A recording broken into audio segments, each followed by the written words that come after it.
Hi guys, thanks for watching out there. Andy here with today's Astrology, Tuesday the 10th of April 2018. We start the day with the moon in Aquarius. In fact, we go right through the day with the moon in Aquarius. There's a void coming up, but not even until the wee small hours Pacific tomorrow, so we won't worry about that. Moon in Aquarius, it's a good time for gathering knowledge. Now that can be in an out there, friendly kind of way, with like-minded people coming together. Meetings around that kind of thing are very well supported at the moment. Or, on the other hand, it can be the hermit thing. You can go into yourself, you can withdraw from the world a bit, have that quiet time to read, to maybe watch the internet or something. Not that that's always spiritually wonderful, is it? I hope it's reasonably spiritually wonderful when you watch me anyway. But you know what I mean, a good time to gather knowledge, basically. Not such a good time for activities that require real subordination, disciplined, painstaking going over things. That will come soon, no doubt, because we're going to go through Pisces this week, and the moon will be in Aries by the weekend, and the cycle will start again. But that's what's coming up today. She's in Aquarius. She's in Aquarius. She is 31.2% full now, under half full, and the new moon is very close now in 6 days' time on the 16th, 2:57 a.m. UK time. That's actually sort of 6:57 p.m. on the 15th Pacific, 9:57 p.m. on the 15th Eastern. But yeah, still not today. That's not happening yet. The sun at this moment is square Pluto, has been for quite a while now. Leadership, people's problems around leadership, trying to hold groups of people together and trying to make new rules to cope with circumstances that are springing up is a problem for world leaders at the moment, and it can actually be quite a big problem just for people with, maybe 3 or 4 people in a group might have troubles along that line as well.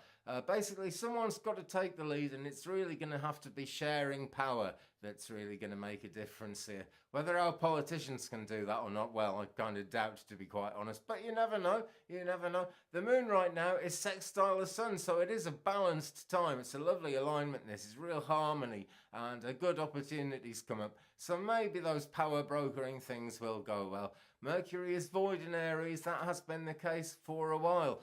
We do get wacky things happening with the physical weather when the astro weather brings us Mercury void in Aries. And of course, Mercury is retrograde, which actually can mean things go better than we expect, as well as things going worse than we expect. So that could be good. It's a wild card, you just never know. But basically, disruptions are possible, and communication difficulties, misunderstandings based on that kind of thing are also still possible.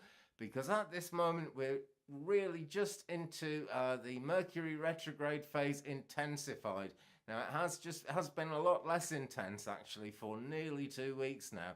In fact, it was the 22nd and 23rd of March that was the most intense time of it. But it rears up again for a few days. The great news is this is just about the end of it, because Mercury is going to station direct on the 15th, actually, the day before the new moon. So it's going to be a real good new start then on the 15th, 16th. Mercury stations direct, then it's all over bar the shouting. Nothing to worry about. And, to be quite honest, I wouldn't worry about it anyway. Venus today is, let me see, square the true node, or the north node. Right, now Venus is in Taurus, and the north node is in Leo. So you've got that kind of Taurian sure-footedness mixed with all the loved-up sort of Venus higher chakra energy there. Really wanting to push forward and get things done in a loving, friendly kind of way, because there's a lot of love in the Taurus sign. And of course, then that is actually playing the North Node, which is in Leo, which is a bit more me, which is a bit more showy, a bit crazier, a bit wilder. So who knows where that's going? I think people are going to be pulled broadly in the same direction, but possibly, not quite going where they expect to be. But it looks like fun. And as I say, with the moon aligned as she is sextile the sun, lovely balanced time, very little to worry about, very little negativity to be contemplated there. Now then, the solar wind speed is right up, and that is going to be the case today and tomorrow as well. It'll probably build up more than this. Right now, 508.6 kilometers a second, and the proton density is right up as well at 8.2 per cubic centimeter. There is a tiny new sunspot sort of trying to form itself on the face of the sun.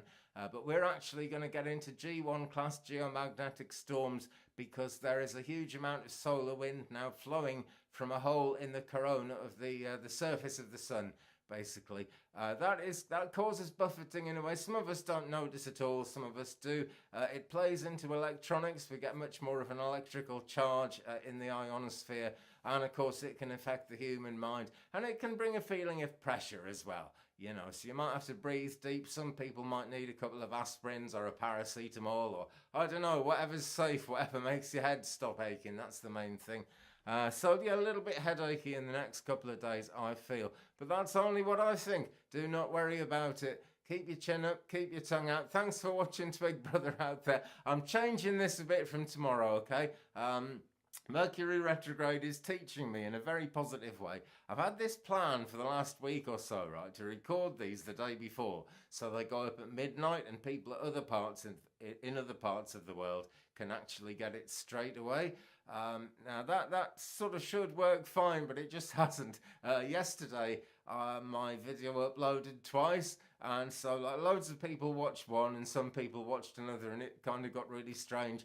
Things like that are happening because, you know, Mercury retrograde. But it's all positive. It's all working out well. And you see, as we overcome these things, we're much stronger. If we find a clever trick to get through Mercury retrograde without any trouble, we'll just, you know, it'll come up again sometime. So we might as well just go with the flow and enjoy it. That's what I think. Right, I'm going to have a cup of tea and get stuck into making tomorrow's one. Meanwhile, have a brilliant Tuesday, the 10th of April, my friends, and I'll see you tomorrow. Bye-bye.